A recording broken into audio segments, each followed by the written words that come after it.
Hi everybody, welcome back. I'm Carrie Baughcum. Super excited as always to be here with you guys. This is a follow-up vlog video idea share to my last week's video on I Can't Draw. And last week I talked about the three things that people who believe that they can't draw experience, and the three different type of people that we may run across when we hear them say, I can't draw. And today I really wanted to dive in and talk about those believers, the people who like legit say, I cannot draw. So let's get started.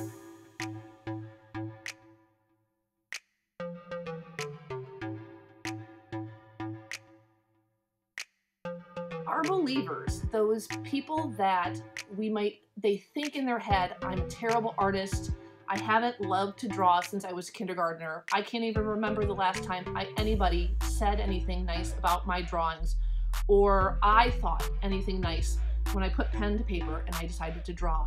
We can let them be and have that belief, or we can decide that we're gonna change their mindset and take them on a journey into becoming someone who says, I can draw. The toughest non-doodler that we're going to run into is those that believe to their core they can't draw. And we're going to hear them say things like, I can't even draw a stick figure. Heck, my straight lines aren't even straight. And they're going to think, I'm terrible. I'm no artist. Oh man, I stink at this. We need to rebuild these non-doodlers, and we need to start by rebuilding them with experiences. Give them experiences that are safe, that help them feel safe in your classroom. We need to create a new mindset in them and in your classroom. We need to create a mindset and a place and a classroom that is accepting of all levels and all doodle abilities. And we need to create experiences for them that allow them to believe that we're in this together, no matter what. Then we need to pair these experiences with a process, the process of sketchnoting without the risk. We need to give them experiences. We need to give them the experience up here so that we can prepare them to bring the experience to their hand and bring it all on paper. So how can we do that? Well, we need to give them the experience without the risk of drawing. So we need to take them through that process. We need to take them through what it looks like up here and what it feels like up here, because we all can do that. We're all learners. And then we need to make the process of output or connecting it to images not as much of a risk. We need to teach them and reinforce how we take in information with our eyes and our ears, how we connect that information to images in our brain, and then show them that we can connect this process with images that don't involve drawing, and prepare them for the future drawer that they will be. All right, so what are some ideas for experiences that we can give our students that don't involve the risk? Book snaps. Tara Martin has amazing resources out there, and book snaps are all over the Twitterverse. People taking in information, reading text, and then pairing it with images and ideas and words and highlights, and then sharing out those creations for people to see. That is sketchnoting without the risk of doodling. Google Draw is a wonderful place for people who are not ready to draw. Take them through the process, have them imagine what they're learning, and then do a Google image search and connect it with a regular image that's a picture, and then bring it into Draw and type in pictures and words that go along with that.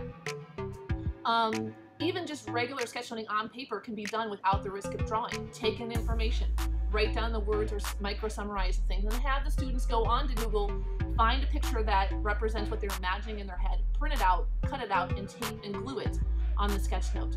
So any type of activity that we can do that makes the students connect with the process of taking in information and visualizing that information in their head, and then connecting it with an image, forces them to start to love and find power in that process, but doesn't force them to do what they're not ready for. Next, we need to give our friends words. They need to hear us. They need to be filled up with positives. Remember, we're reframing their mindset. We're taking them from this really stuck, really solid mindset of I can't draw, and we're taking them through this journey with those experiences. But while they're having those experiences that might feel a little risky to them, even though they're not drawing, They need to be filled up with our words, and they need to hear our encouragement. They need genuine words from us. They should hear us say things like, tell me about that image, or tell me about that picture. They also need to hear us say things, oh my gosh, I like how you, and then share with them what you're observing that you like. Even if the image isn't what connects with it, bring in the process. So we're building their confidence, building up their mindset, showing them that this is not a risky task, that this is a natural human task, and that their thoughts and their creativity and the connections that they're making, even if they're different than ours, are worthwhile and valuable because it's solidifying their learning, and that's what's really important. And these words will connect with the experiences that we've provided for them, and it will solidify and paste together and hold together the experiences that you have built in them. And finally, we have to work at their pace. We're going to need to give them time. And I don't know about you guys, but being patient, I try, but it's hard. And for this thing, we're going to have to be patient. You're going to have to wait. It's not going to happen in 5 minutes. It's not going to happen in a session. It's not going to happen in a class period.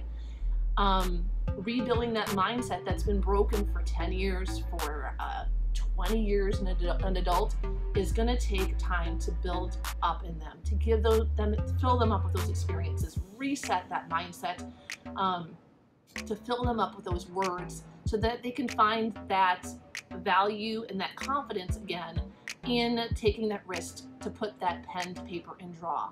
And when they are, this beautiful wall that you have built for them will come together, built of experiences and words and time. And then one day, in one moment, in one glimpse, you will hear the words, I can draw.